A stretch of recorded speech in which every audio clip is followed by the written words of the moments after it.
Ал енді бүгінгі күннің жаңалығы Duty Free'дің туры.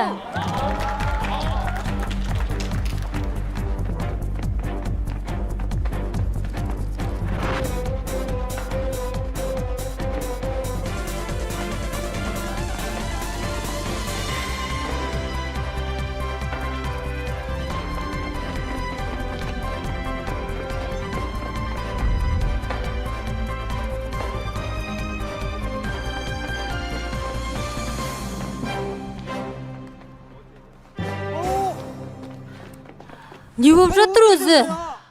Мырза, қайшы гидті ұмытып кетуге болады, Сіз мүлде ерекше емессіз. Сол үшін де ұмытып кеттім сізді. Сізді автобусқа мініп кетті деп ойлаппын.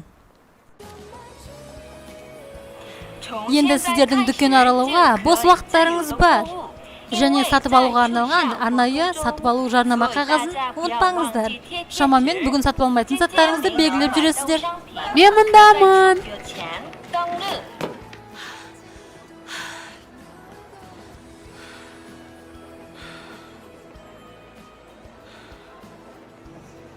Сіздер жабылғанша барлық нәрсе сатып ала аласыздар.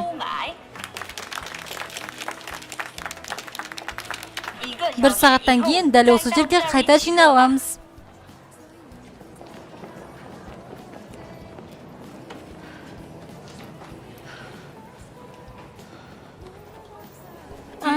Сен ақыры келіпсің ғой. Ханшайымым.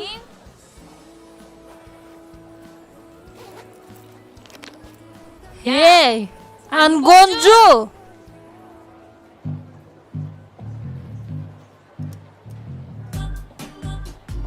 Уанбинна өзінің атына толық сай келеді. Оның сұлулығы жарқын, ал фигурасы арман. Біз бір күнде жұмысқа кіргенбіз. Ол менің барлық жағынан жақсы келетін қарсыласым. Ол менің соңғы қалған үмітімнен де айырады. Мен бір-екі туристі ұмытып кеткенін естіп жүредім, бірақ гидті естімеппін. Маған бір нәрсе өте қызық. Киім сатып алуға қай жерге барасың өзі? Кейде анда, кейде мұнда, не болып қалып? Жай осындай киімді сататын дүкен бар екеніне сене алар емеспін. Сен осыған да ақша төледің ба? Маған жуынатын бөлмеге бару керек. Сен сондай қызықсың.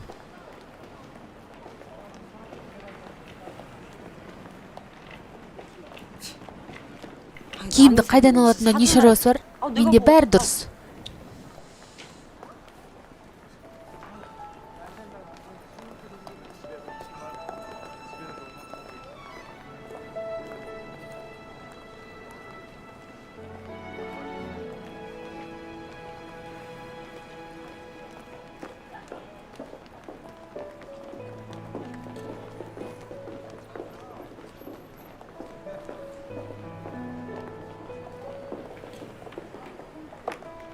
Өмірде сұлу қыздар өте көп. Жоқ, олай емес. Барлық әдем менен басқа.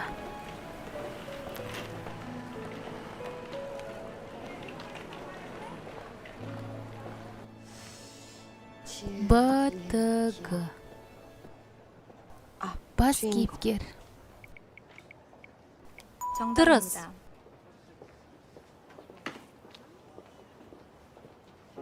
Өмірде мен сияқты қарапайым адам ешқашан бас кейіпкер бола алмайды.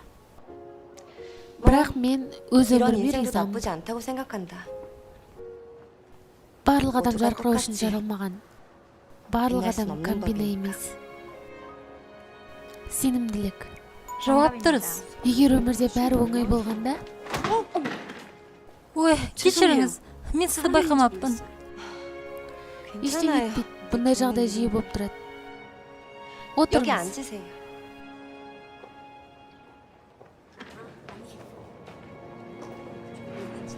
Мен қайда барсам да әрқашанда көрінбеспін.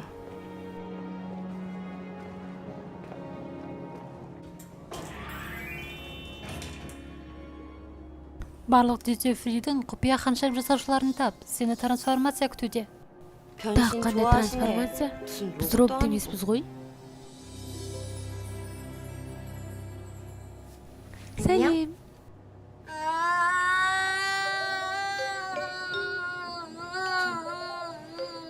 Не болып қалды? Сен әпкелерді жақсы көресің ғой. Жақсы көрмеймін. Мен әдемілерін жақсы көрем. Ештеңе етпейді. Кешірім сұраймын. Менің балам өте жоқ, өте кішкентай дегім келген.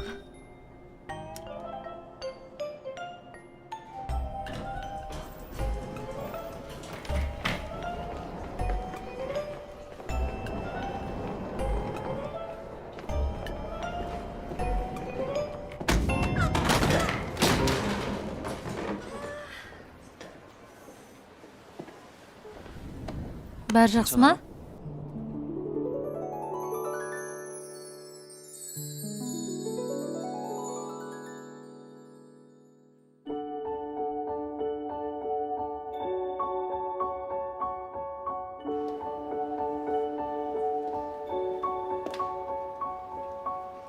Сізге шынымен медициналық көмек керек емес пе?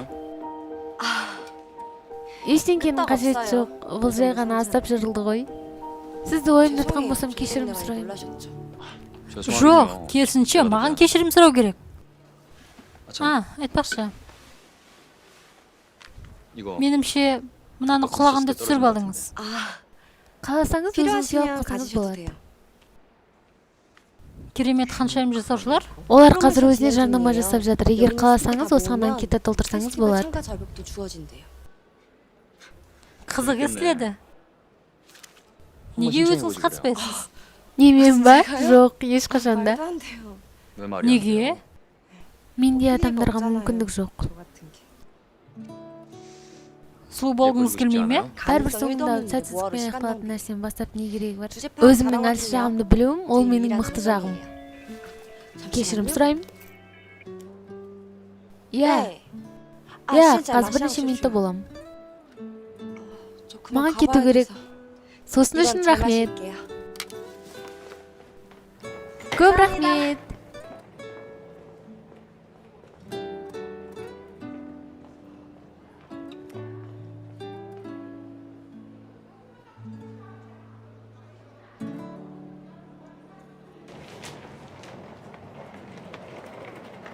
Сіз талон кітапшаңызды жоғалтып алдыңыз ба? Тіпті бір-екі зат сатып алып, жапсырғыштарын да алып едік. Егер сіз маған чекті берсеңіз, не істеуге болатынын көреміз. Ал қазірше жаңа талон кітапша алыңыз.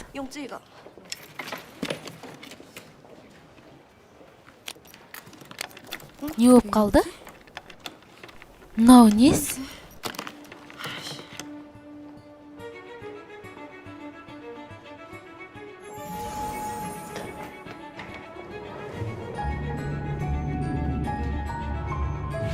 Ангонджу. Өтініш, аздап күте тұрыңызшы.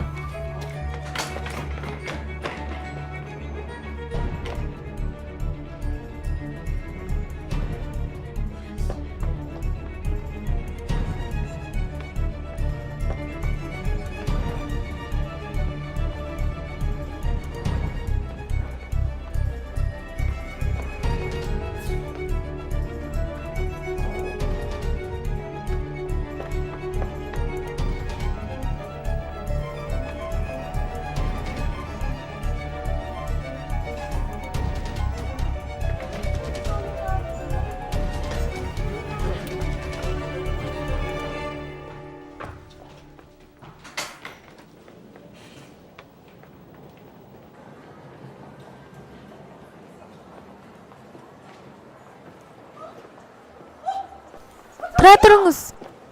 Күте тұрыңыз.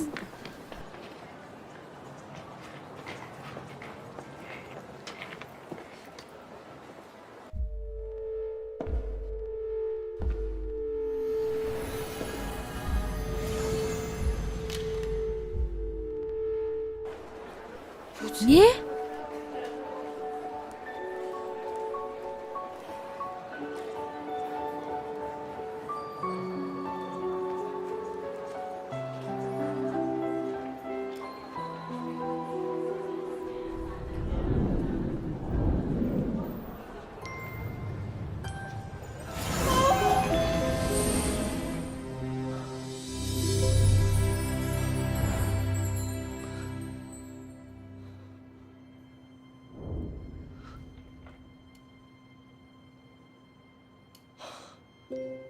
Мен қазір қабырғадан өттім бе?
Біреу бар ма?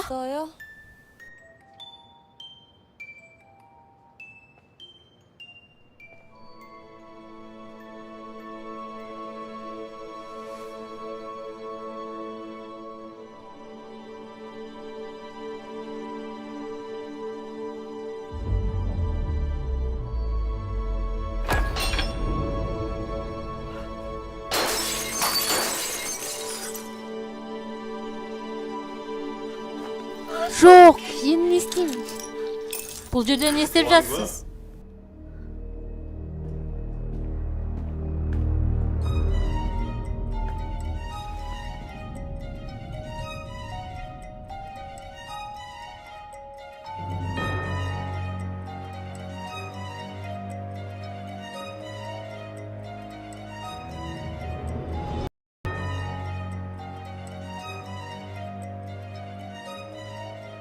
Мен білместен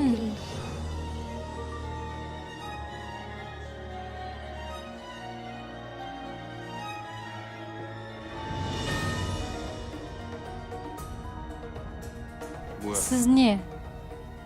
Адамсыз ба? Бұл жерге қалай кірдіңіз? Мен сізден сұрап тұрмын қалай кіргеніңізді. Мені кешіріңіз өтініш, мен кетейін деп жатқам енді. Сау болыңыз.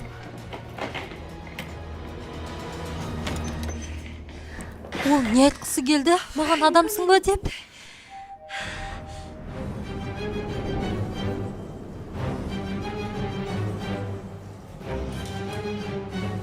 Асығыс кетіп барасыз ғой.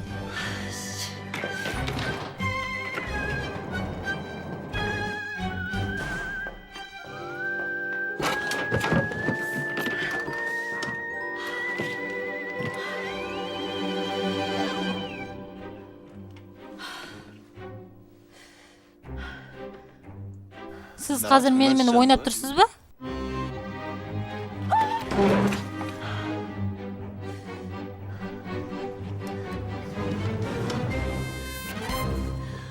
Неге мені аңдып жүрсіз? Сіз қалайша жай кете салмақсыз? Маған кетуге мүмкіндік беріңіз. Мен иіс судың ақшасын төлеймін. Сіз ба? Қалай тырыссаңыз да сіз оған мүлде төлей алмайсыз. Не? Ол иіс су соншалықты қымбат па? Ол иіс суға 100 жыл болған. 100 жыл? Неге?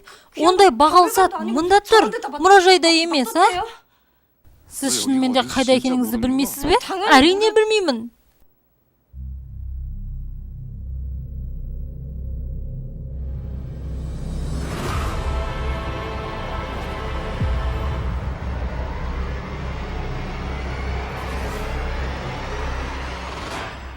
Не, мен өліп қалдым ба?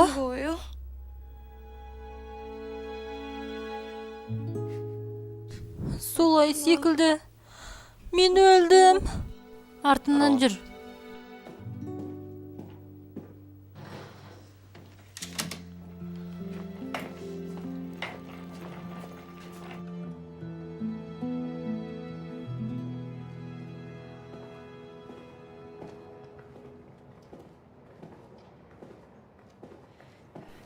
Кешіресіз.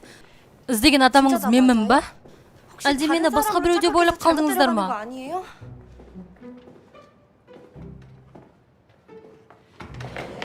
Менің атым кім өзі? Неге атыңызды менен сұрап тұрсыз? Қалайша атында білмейтін адамды өзіңізбен ертіп жүресіз? Білесіз бе, киноларда басқа адамдарды осылай алып кетіп жатады. Сол үшін тексеріп алыңыз.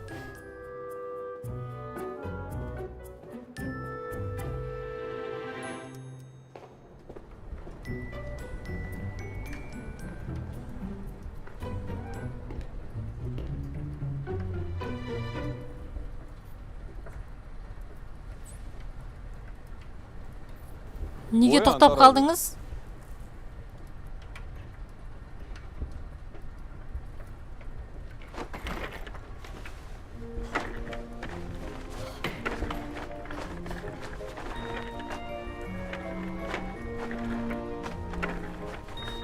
Сіз ең жарқын емессіз.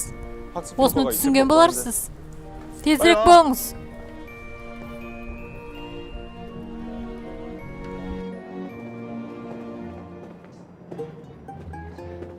Кешіресіз, маған бір нәрсе өте қызық. Біз бұрын кездеспеген бедік. Олай ойламайым. Міне, мынаған қараңызшы. Мынау сізге қатты ұқсайды.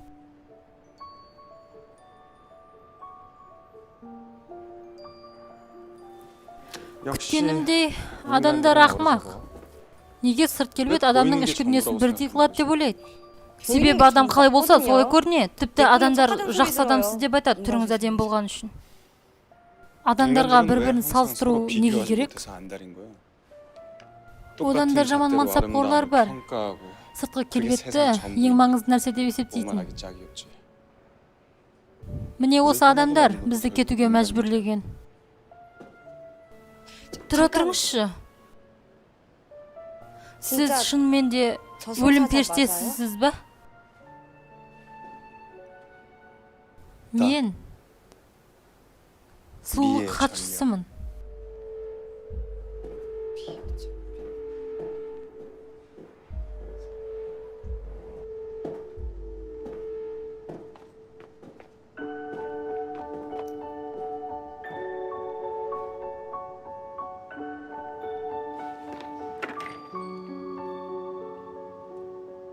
Сізге не болып қалды? Мен айнаға қарағанды ұнатпаймын.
Балет сыныбы.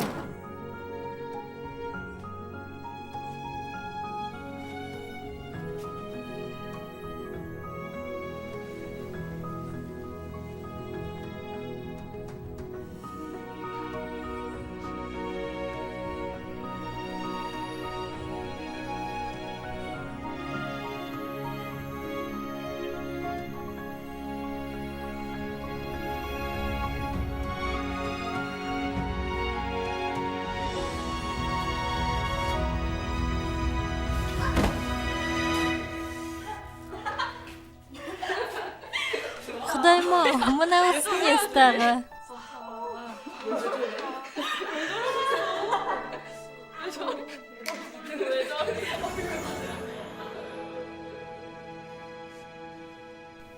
Мынау не болды өзі?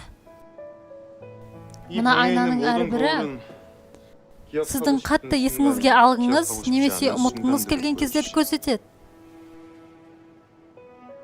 Меніңше сіз ешқашан есіңізге алғыңыз келмейтін нәрсені көрдіңіз.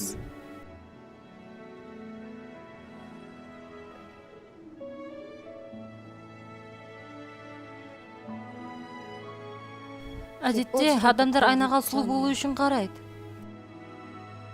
Бірақ мен өзіме қарасам ешқандай жақсаруды сезбеймін.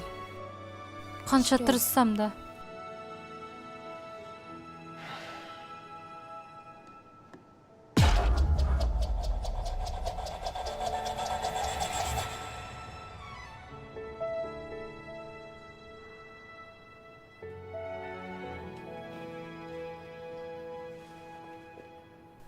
Біз бірінші кездескен бір нәрселерді өмірде тек бір-ақ рет көресің, бірақ оны бір рет көре салсымен, оны қайта-қайта кейіннен көргің келе береді. Бірінші барған жеріңіз, ол сізге қымбат жер, әрқашанда болғыңыз келетін жер. Ал енді, қандай адам болып қалғыңыз келеді? Не айтсам, тілегімді орындайсыз ба? Мыналардың ішінен өзіңізге ұнағанын таңдаңыз. Маған бәрі ұнап тұр, не таңдасам екен?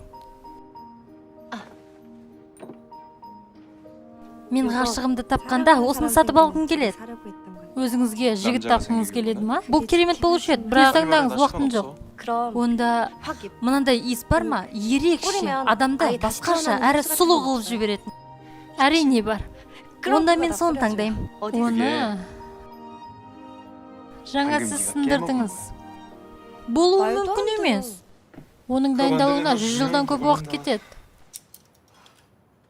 100 жыл қайта туылу оңайырақ. Ендеше, менде басқа адаммен кездесу. Жоқ, бірақ ұмытпаңыз. Бәрі сіз күткендей болмауы мүмкін.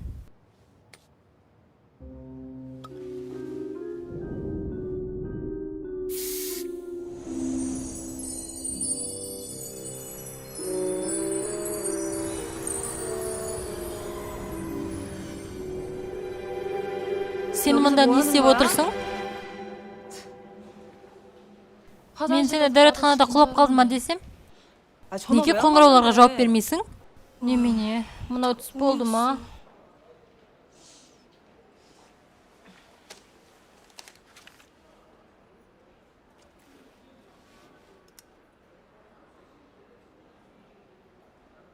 Ей, мен тыңдап отырсың ба? Ей! Құдайым-ау, қандай иіс сумен қолданасың? Иіс су? Ұмытпаңыз. Бәрі сіз күткендей болмауы мүмкін. Бұл түс емес қой.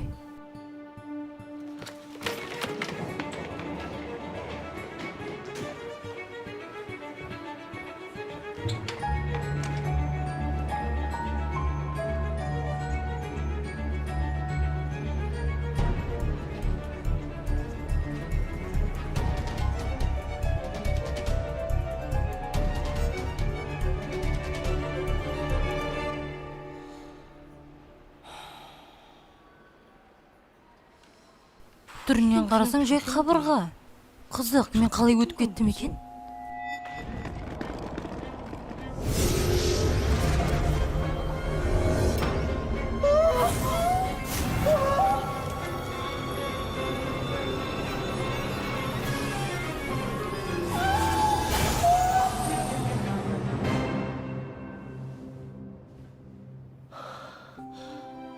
Мен осындамын. Жақсы, осында келген екенмін, тілегім орындалды деп есептейік. Кім білсін, мүмкін мен шынымен де өзгеріп кететін шығармын.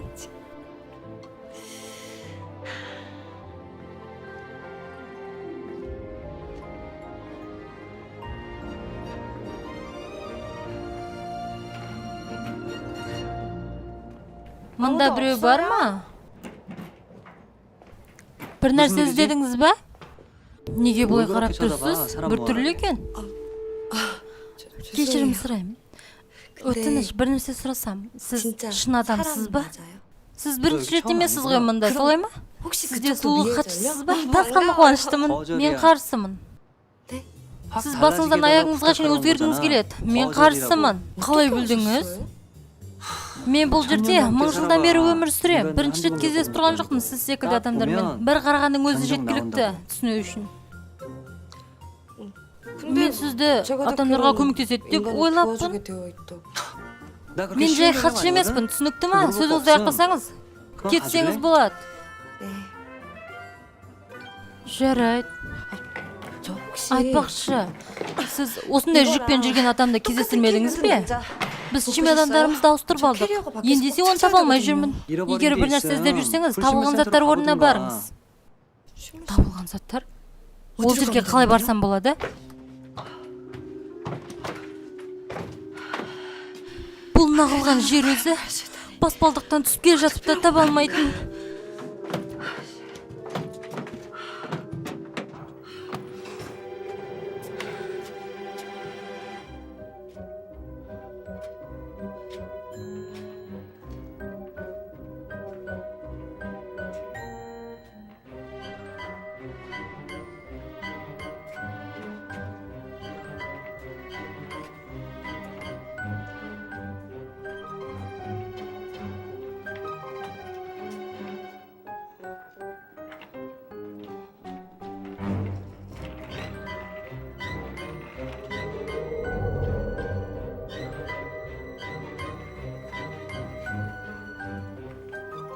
Кешіресіз. Мұнда біреу бар ма? Кім ол? Менің қолым бос емес.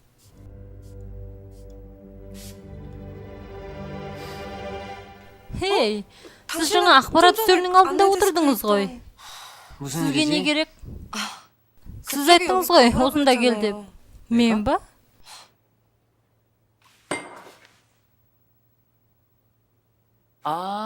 Чемодан. Менің келгенім чемоданнан маңызды емес.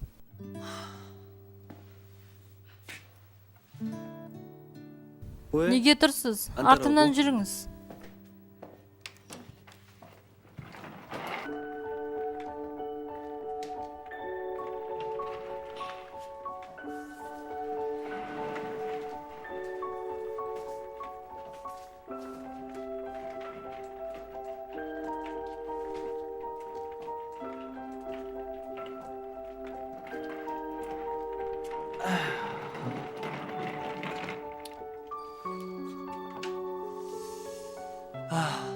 Жақсылап қараңыз, іздеңіз.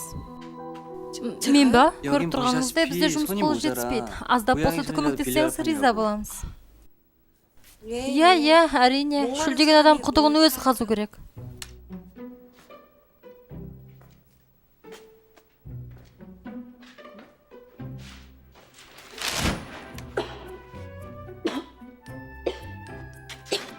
Мынаның бәрі табылған заттар ма? Тура көне заттарды ақтап жатқандаймын. Оны қашан жоғалтын дедіңіз? Бізде сақтау мерзімі 100 жыл. 100 жылдан кейін олар лақтырылады. 100 жыл? Мә, саған.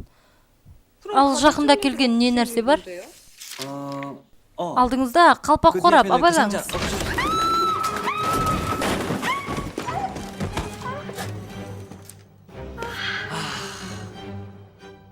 Міне осы үшін де мен адамдармен жұмыс істегім келмейді. Бізге көмек керек. Ал сіз болсаңыз одан сайын шаштыңыз. Кешіріңіз, мен қазір бәрін жинаймын.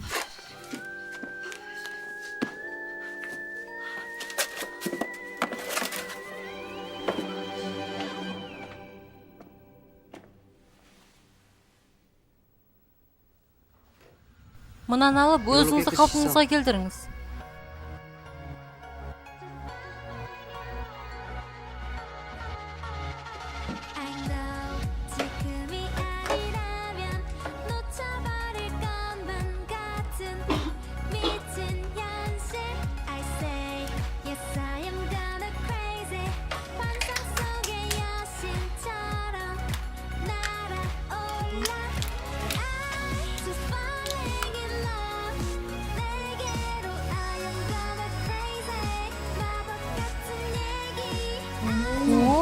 Керемет.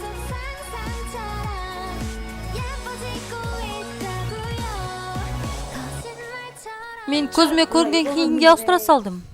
Ол маған жараспайды, иә? 야, Мә, 대박. саған. Ол 진짜 сізге шынымен 어울리는데? жараспайды. Онда мен өзімнің киімімді кием.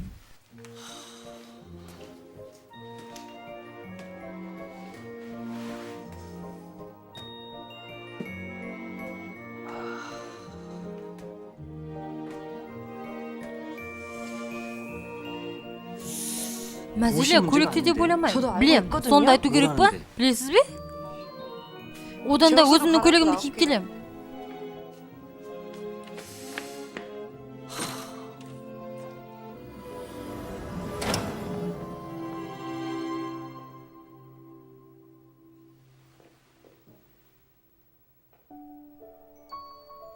Мынау не болды?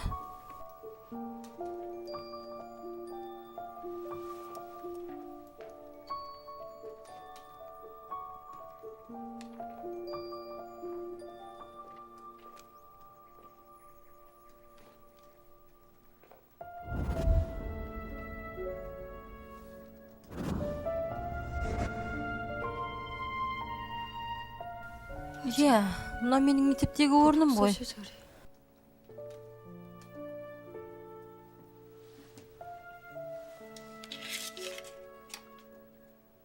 Мен сені саябақта күтем, Юан.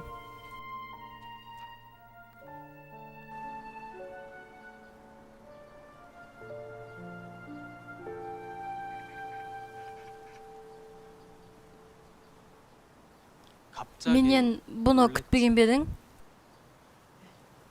Иә, Астап. 널 쭉 Мен сені 지켜봤어. байқаймын.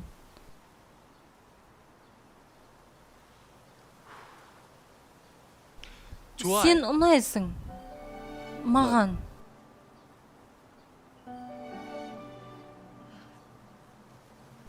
Мен сияқты адам ба? Сен мен үшін ең әдемісің.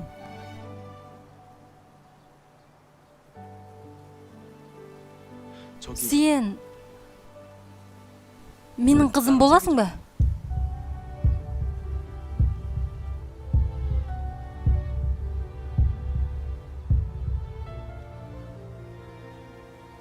Иә. Ей, уақыт жаздың ба? 25 секунд. 25. 아, 내놔. 그러는데. Жолымнан қаш.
Ол қандай жер? Бұны мен не айтқыңыз кеп тұр? Біз ол жерге табылған заттарды жинаймыз. Қалай, таптыңыз ба? Нені? Жоғалтқан уақытыңызды. Не айтып тұрсыз? Мен чемодан табуға келгем. Білесіз бе, сіз секілдінің талайын көргем. Қателік жасайсың, оны турлағың келеді. Әр кезде бір жағдай. Мүлде ештеңке өзгермейді. Сондай қызықсыз. Сіз адам болмаған соң түсінбейсіз. Олай айтпаңыз. Білесіз бе, өмірдің қаншалықты қиын екенін. Ештеңке өзің қалағандай болып жүрмейді. Барлығымыз соңғы күшпен өмір сүріп жатырмыз. Неге онда сіз ондай емессіз? Қалай сонда? Сіз басқа адамдар секілді емессіз. Сіз жай ғана беріле салдыңыз. Не, мен әдем болғысы келмейді дейсіз ба? Мен жай бұны білмеймін, қалай жүзеге асыру керек екенін.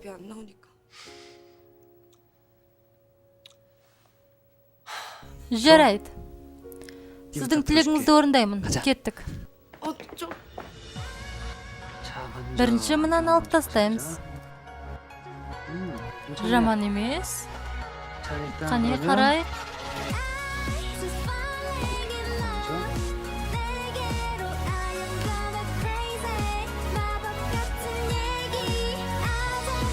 Жоғары қарай. Міне осылай.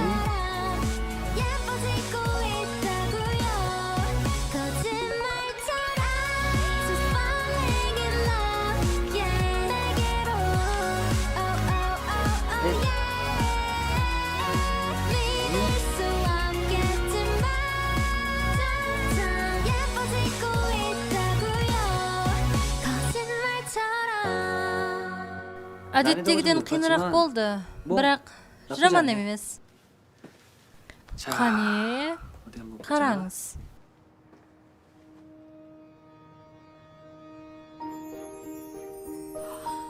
Мүмкін емес.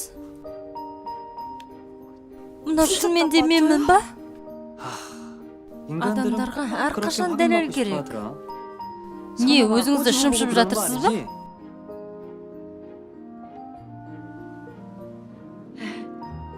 Мен осындай нәрседен шаршап кеттім. Әрқашан осы бір нәрсе. Тыңдаңыз.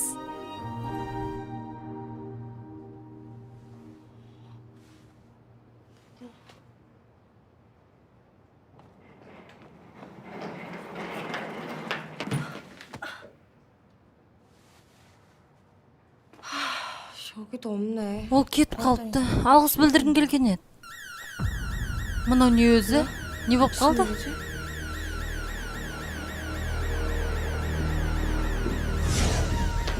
Жаңнан жылжыма.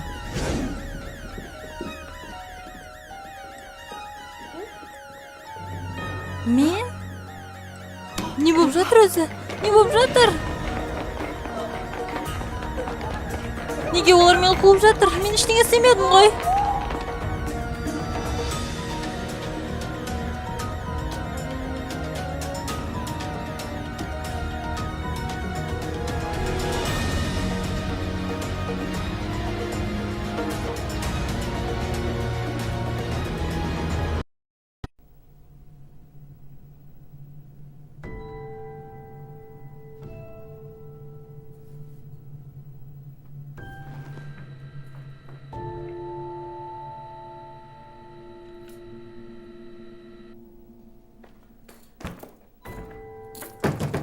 Ей, мында біреу бар ма? Ашыңдаршы. Шулады доғарыңызда отырыңыз.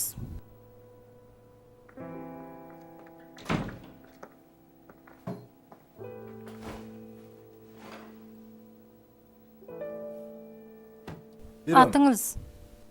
Не? Атыңыз. Гунджу. Ангунджу. Ангунджу? Сіз не, ханшайымсыз ба? Қандай ерекше ат? Айтпақшы, мені қандай себеппен ұстап отырсыздар? Демек осылай ойнамақшы екенсіз ғой. Не болып жатыр? Мен не бүлдіріп едім? Демек, мен сіздің естуіңізді төлеймін.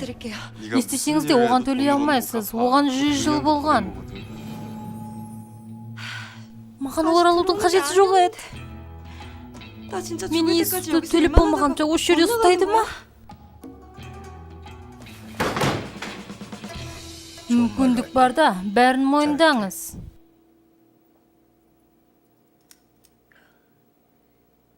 Маған адвокат керек.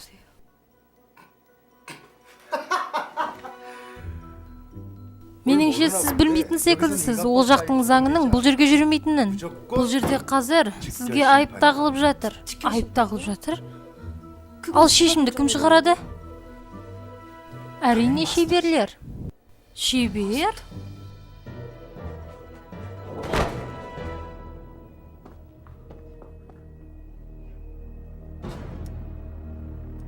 Қалай тәтің барады? Иіссудың ақшасын төлейм. Кетуге рұқсат етіңізші. Оны өлтіріңдер.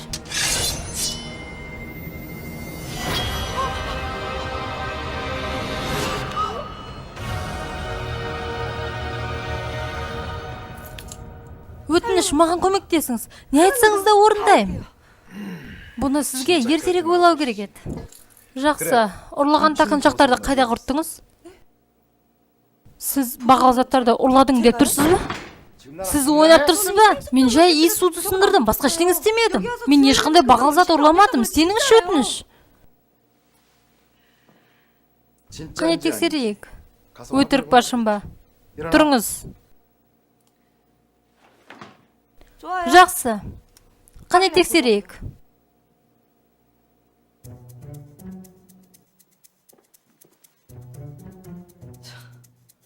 Мен бұл жерге бірінші рет кеп тұрмын. Сіздерде камера бар. Неге тексермейсіздер?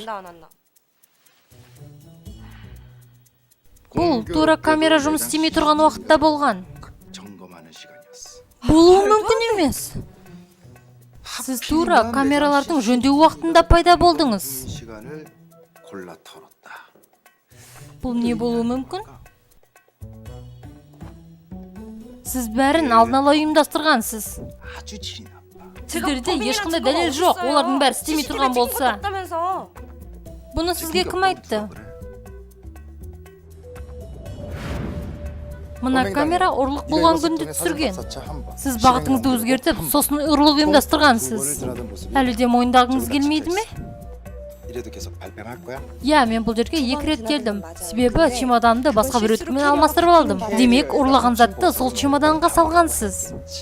Жоқ, ол менің чемоданым емес. Сіз оны даулап алдыңыз ба? Сіз барып тұрған қылмыскерсіз. Оқиға орнына қылмыскердің чемоданын алып келіңдер. Айтып тұрмын ғой, ол біртүрлі киінген адам. Мен ештеңке ұрламадым деймін. Ол мынау. Дәл өзі, осы ұрлады. Біз куәгерден жауап алдық. Осы қыз екеніне сенімсіз бе? Ұрлағанын өз көздеріммен көрдім. Мен ба? Бұлай айтуға қалай дәтіңіз барады? Қалай болғанын айтып беріңізші. Шамамен кешкі 5 болатын. Мен өзімнің қызыма жүзік таңдап жатқан. Сондықтан не болғаны толық есімде. Бірдеңе іздедіңіз бе? Мынаны тастай салыңызшы. Кешіресіз.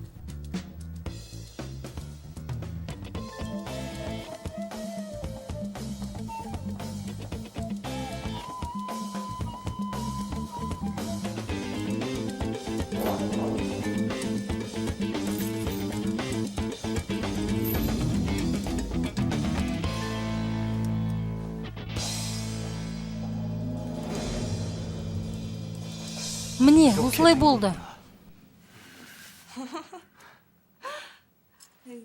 Тек, мына ертекке сеніп қалдым демеңізші, менімше бұған сенуге болады. Жақсы, мен оны ұрлаған болайын.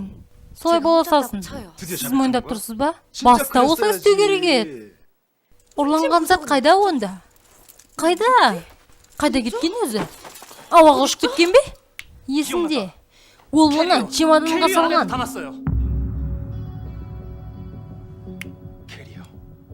Оның ішінде әбден болуы мүмкін. Жақсы. Егер ұрланған зат соның ішінде болса, мен айыбымды мойындаймын. Чемоданды ашыңдар.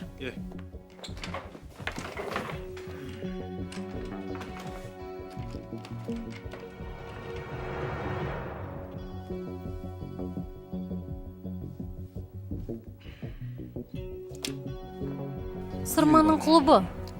Мен білмеймін. Онда бұзыңдар.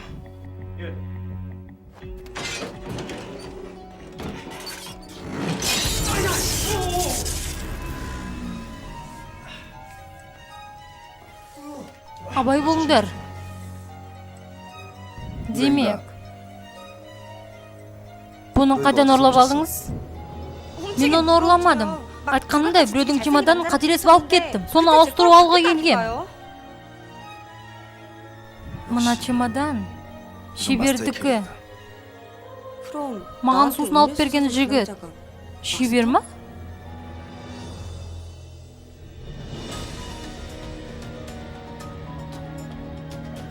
Сіз шебермен кездестіңіз бе? Сол үшін де мен осында келіп қалдым. Енді чемоданды алып шеберге кете берсем болатын шығар. Чемоданды аша салыспен кімнің қылмыскер екенін білетін боламыз. Бұл мен. Бағал затты мен ұрладым. Мен білгем сіз екеніңізді. Мен көрдім дегеніңізден ақ. Қылмыскерді қамаңдар. Артымнан жүр. Мүмкін кісенді шешерсіз.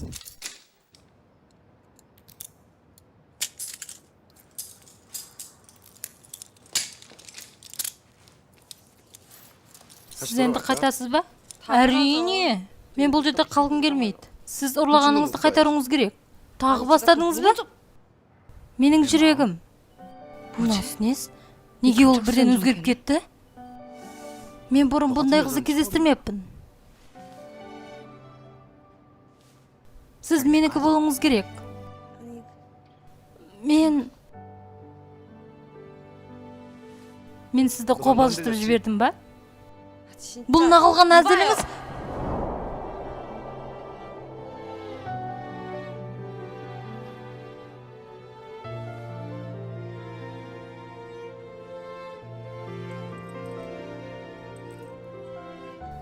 Керемет жұмыс. Бұл сізге қажет болады. Жоғалтып алмаңыз. Мен кеттім.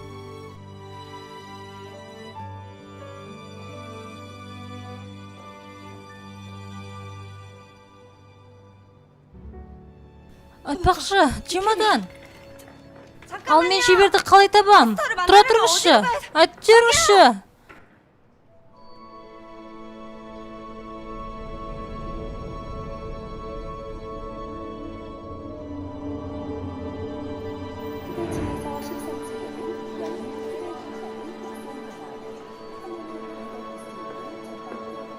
Не? Мен қайта оралдым ба?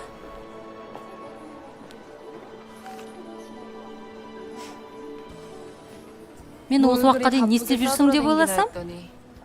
Осы үшін жүрдің бе? Неге сен бұны қатты алғың келеді? Сен не? Шынымен де осы қолыңнан келеді деп ойлайсың ба? Өтініш, одан да өз жұмысымен айналысшы. Өзгерудің мүмкіндігі шектеулі. Одан да қайта туылған оңайырақ болады.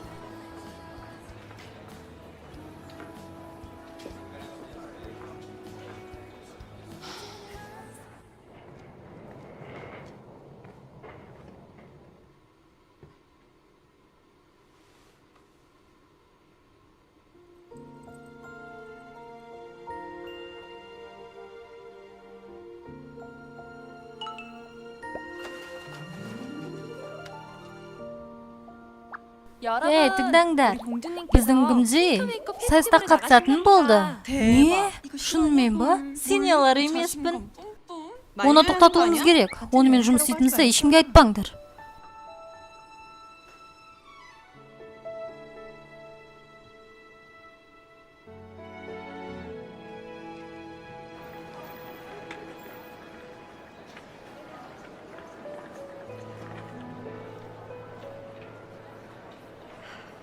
Бұның барлығы чемоданның әсерінен. Бос үміт.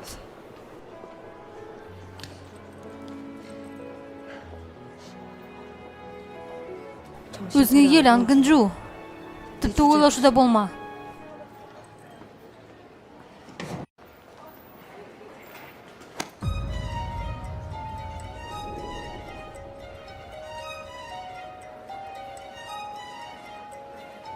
Сен маған керексің.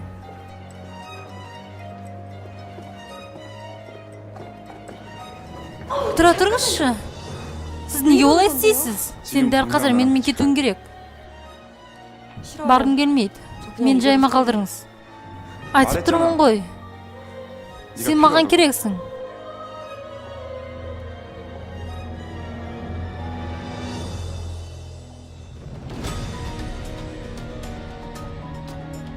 Уақыт аз. Бізге кету керек.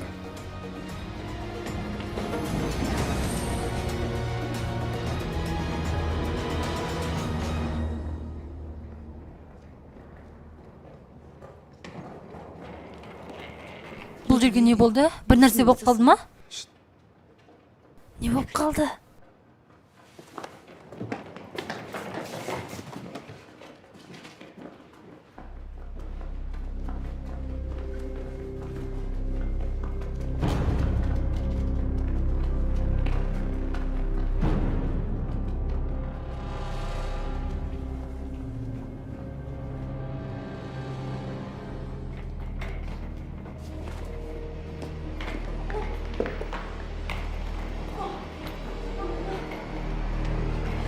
Олар осында.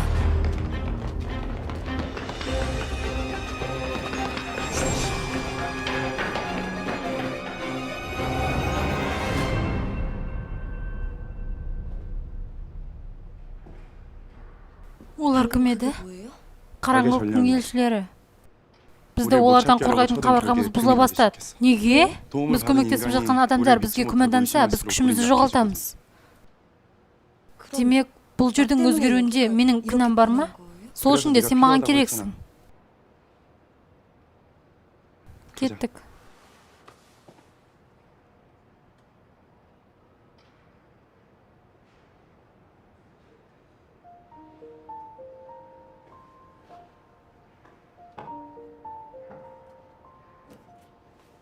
Қайсысын таңдасақ екен?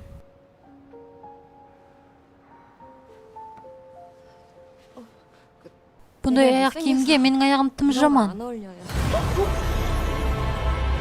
Адамдардың күмәні күшейген сайын, қараңғылықтың да күші күшейе түседі. Неге таңдамаған түскен білмеймін. Мен ештеңе істей алмаймын. Сен осында күте тұр. Мен барып қарап келейін. Кетпеңізші. Қорқпа. Мен сені қорғаймын.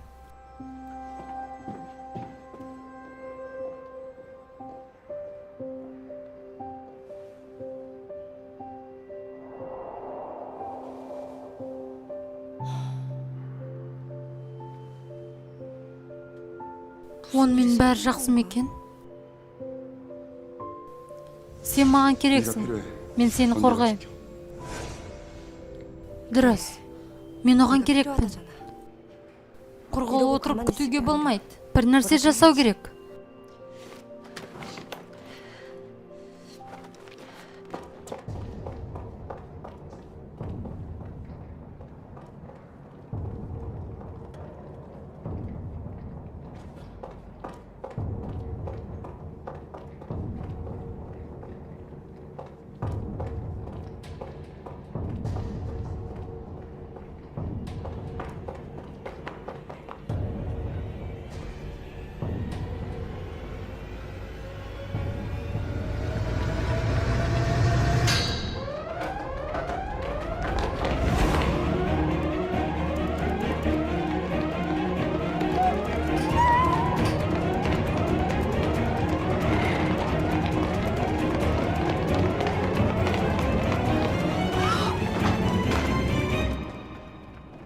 Бәрі жақсы ма?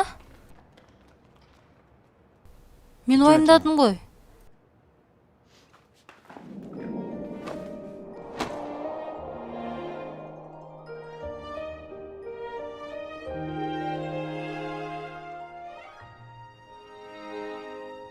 Мен уәде бердім ғой келем деп.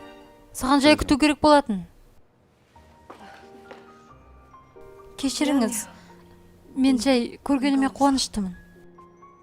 Кеттік. Бізге асығу керек. Жабық па? Енді не істейміз? Қалай не істейміз? Жай дуалдан өтіп кету керек. Бұл біздің аймақ емес. Дуалдан өте алмаймыз. Ол сізге қажет болады. Жоғалтып алмаңыз.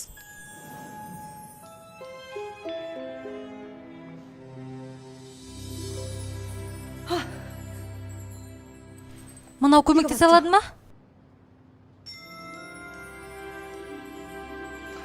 Мен айттым ғой, сен маған керексің.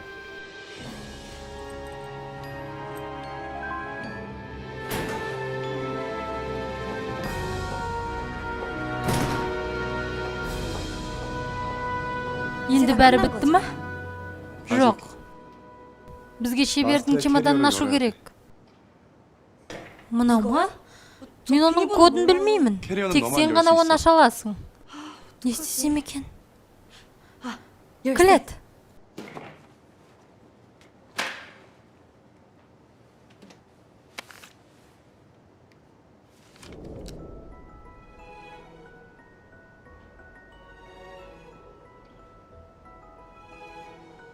Мен ешқашан сізге ұқсаған қызды кездестірмеппін. Сіз келбетіңіз үшін шайқасқан жоқсыз, жай ғана берілдіңіз. Сіз өзіңіз ойлағандай емессіз. Ханшайым жасаушылар сөз табу ойыны.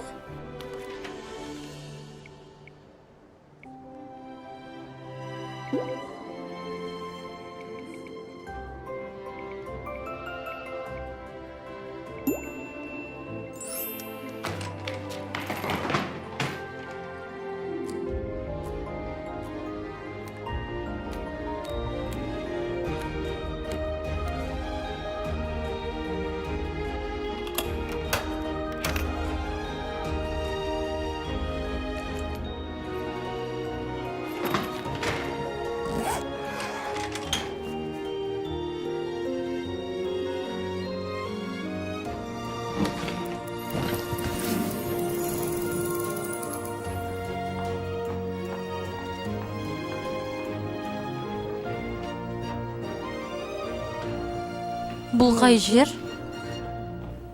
Ангонжу? Сіз келесі? Мен келесі? Болыңыз тез.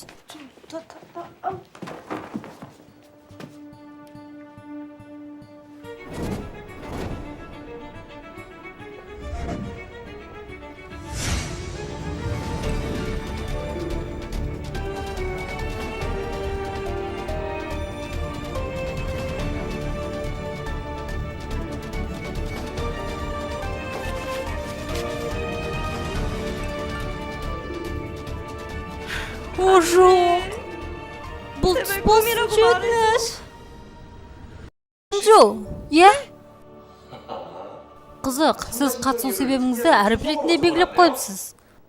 Я, Т, Х, Б, П. Бұл не мағына береді? Бұл не өзі? Мен айтып берейін. Нөмір 7-ші қарсылас жауап бермекші. Мен де ханшайым болғым келеді.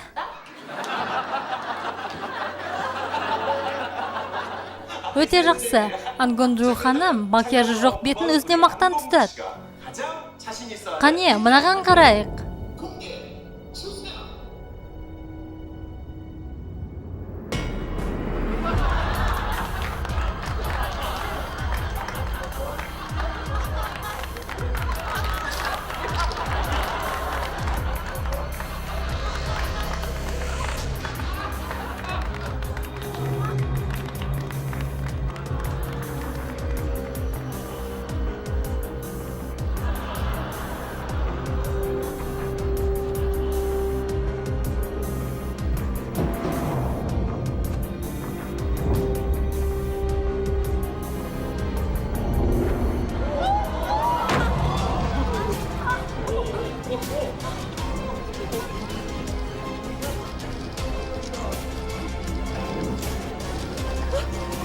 Өтініш түсірмеңіздер.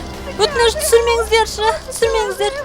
Жоқ, тоқтаңдар. Түсірмеңдер. Жоқ, керек емес. Сіз не түс көрдіңіз өзі? Құдайға шүкір, бұл түс екен. Құдайға шүкір. Жиналыңыз. Қазір туристер келеді. Жарайды.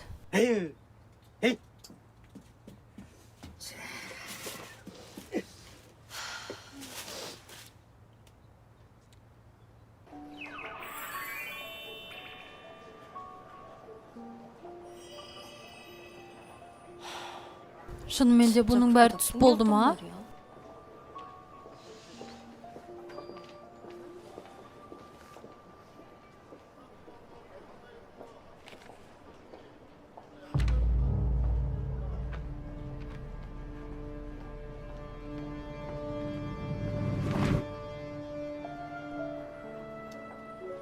Шынымен де жай ғана түс.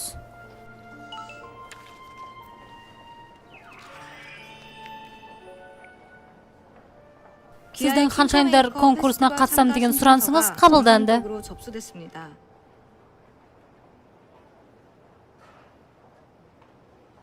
Бұл нені білдіреді? Бұл хат саған да келді ме? Сен не? Иә, сенің атыңнан сұранысты мен жібердім. Бірақ неге? Сен маған әлі алғыс айтатын боласың. Сенде бұндай мүмкіндік енді қашан болар дейсің? Сен неге менен сұрамай істейсің, а? Бұл қызық қой. Сен ертең сол жерде болуың керек. Қашып кетуші болма.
Сіз сұлу болғыңыз келмей ме?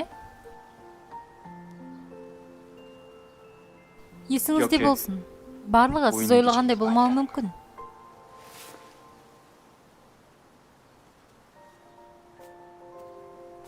Сіз өзіңізге қараған жоқсыз, жай ғана беріле салдыңыз. Сіз секілді қызды еш жерде кездестірмеппін. Адам қаншалықты қорқыныш сезінген сайын соншалықты күшейе түседі.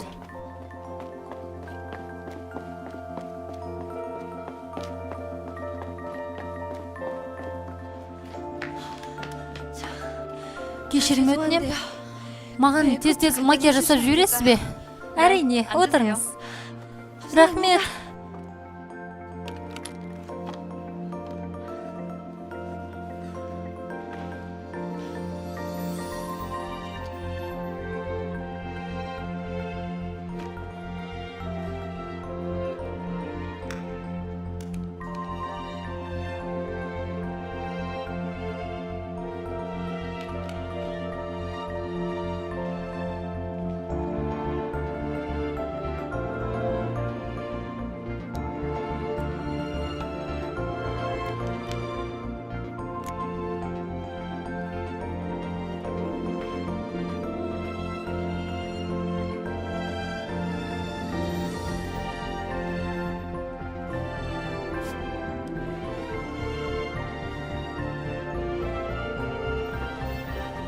Аджуси, я, осында.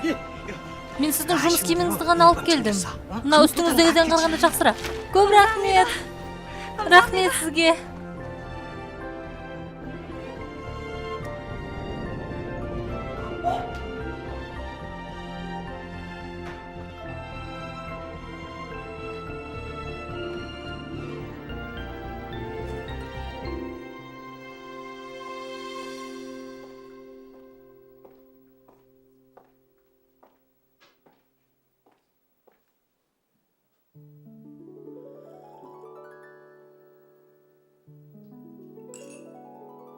Өзіңді бас. Ол, жай ғана ұқсас жігіт болуы мүмкін.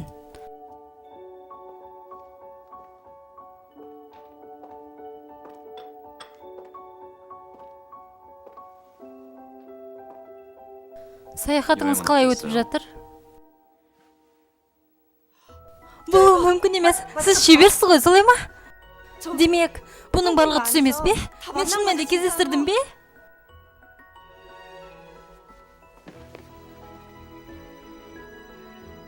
Бірақ сіз конкурсқа кешікпеу үшін асығуыңыз керек емес пе? Иә. Тұра тұрыңыз.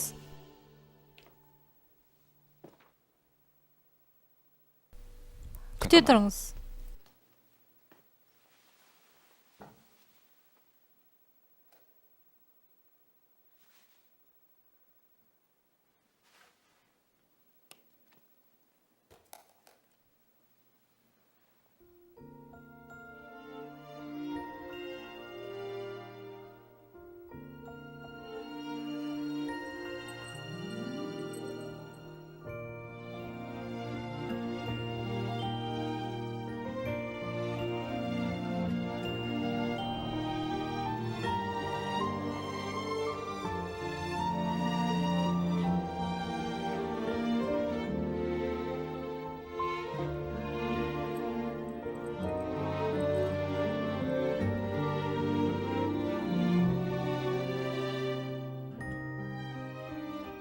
әлемде сіздің сұлулығыңызға жететін ештеңке жоқ.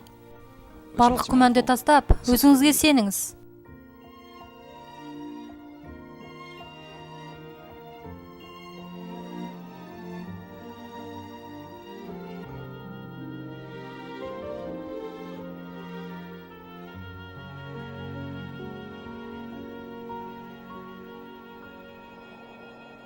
Ханымдар мен мырзалар, қатысушыларды қошеметпен қарсы алайық.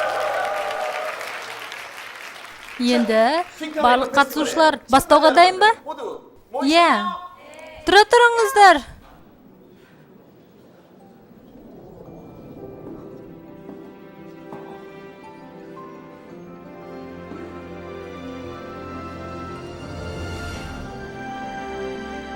Мен нөмір 7-ші қатысушы Ангонджумын.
Суретке түсіруді тоғаныңыздар.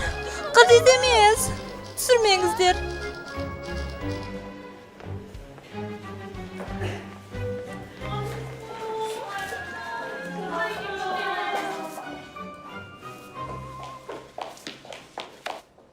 Бәрі жақсы ма? Дәрігер қажет емес пе? Бәрі жақсы. Жайма қалдыршы. Қане, сен шығарып салайын. Не, ерекше болдың деп ойлайсың ба? Ақмақ болма. Неге мені сонша жаман көресің? Егер сен болмағанда мен ештеңе білмеуші едім. Менің кінәм не? 88-ші Олимпиада.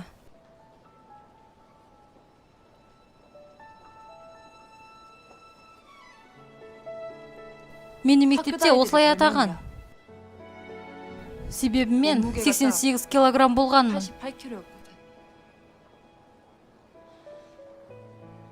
Сені жек көретін себебім, сен мені бұрынғы кезімде есіне түсіресің. Мен сені қорқытсам, кетесің деп ойладым. Ал сен жәбірленуші болдың. Сен бәрін оңай алдың. Ал мен болсам, осы күнге жету үшін дозақтың күнін кештім. Білемін. Енді білемін.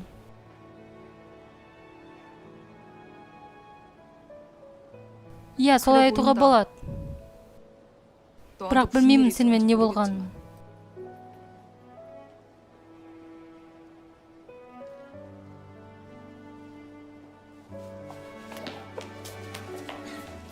Мен айтсам, сен сенбейсің де. Мақтануды доғар.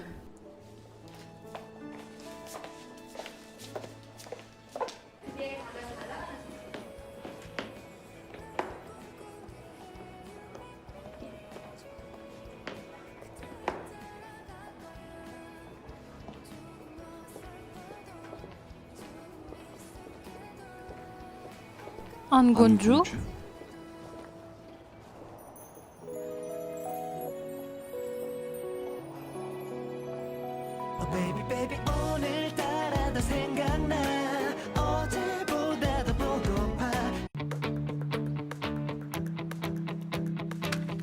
Бәріне сәлем. Осы алдағы 3 күнге сіздердің басқарушы гидтеріңіз боламын. Есімім Ангонджу. Бұл сіз ғой, иә? Ханшайым жасаушылар конкурсының бас жүлдегері. Иә, бұл мен. Сіздің теріңіз өте әдемі. Сіз қалай күтім жасайсыз? Сол күні мойныңыздағы әдемі затты қайдан алдыңыз? Туфлиңіз өте әдемі еді. Рахмет. Кесте бойынша біз бүгін Duty Free'ді аралауымыз керек. Естеріңізде ме? Ханшайым жасаушыларға арналған конкурстың жапсырғыштарын жинаңыздар. Бұрынғы акция сол күй жалғасуда.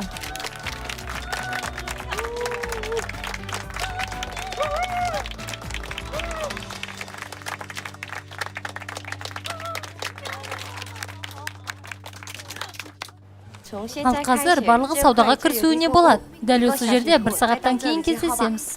Бүгін сатып алып үлгермеген заттарыңызды Duty Free дүкенінен сатып алуыңызға болады.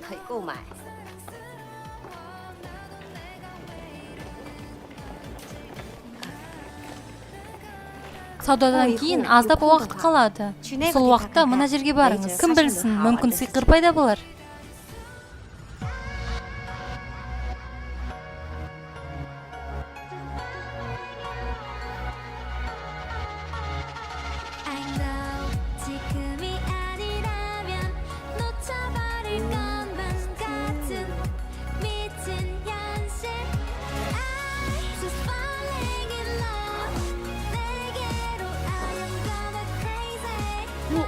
Жақсы сергітеді екен.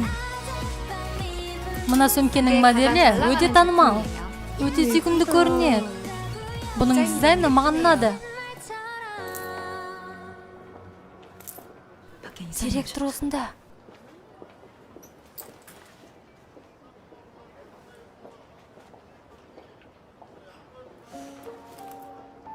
Сеніңше ол маған қарап тұрған секілді емес па?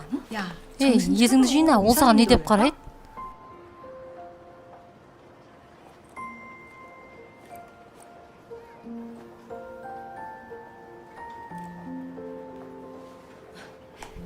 Мен кештеу келем. Көп рахмет.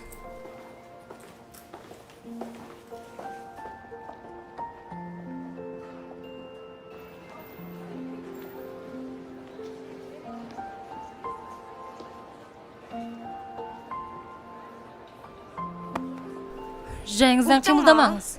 Сіз не, ергіп жүрсіз бе? Неге артымнан аңдып жүрсіз? Қимылдамаңыз. Мен сіз ойлағандай жаман емеспін. Сіз жамансыз мені қорқытқаныңыз үшін. Мен 3-ке дейін санағанда сіз ақырындап айналуыңыз керек. 1, 2, 3. Директор. Бірдеңе болып қалды ма? Бәр жақсы. Мен жай бұрынғы досымды кездестіріп қалдым. Сендер боссыңдар. Досым?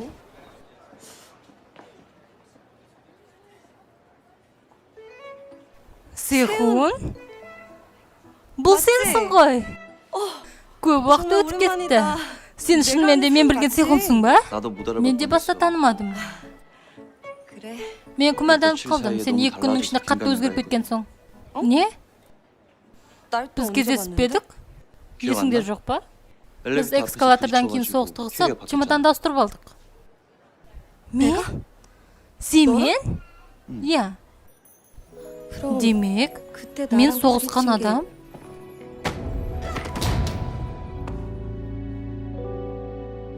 Шебермен емес, Сехунмен ба? Мен тағы да кездескім келген. Қайта кездескеніме қуаныштымын. Мен де.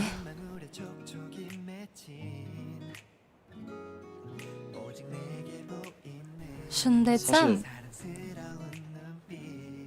сен маған бұрыннан ұнайсың. Мен ешқашан өз мүмкіндігімді жіберіп алмаймын.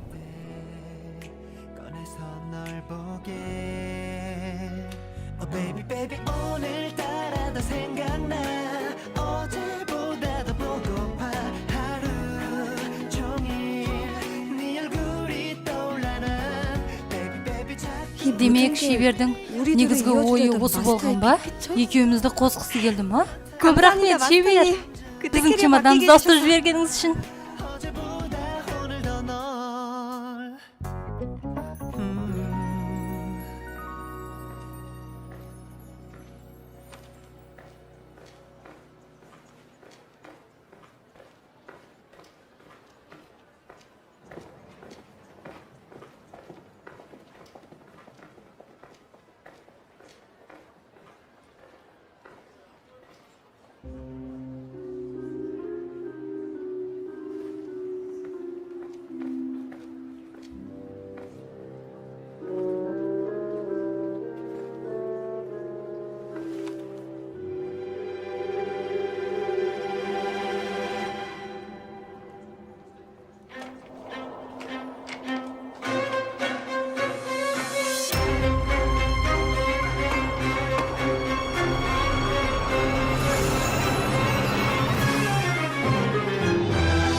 тамашалагандарыңызга рахмет. Аударган және дыбыстаган Эмма.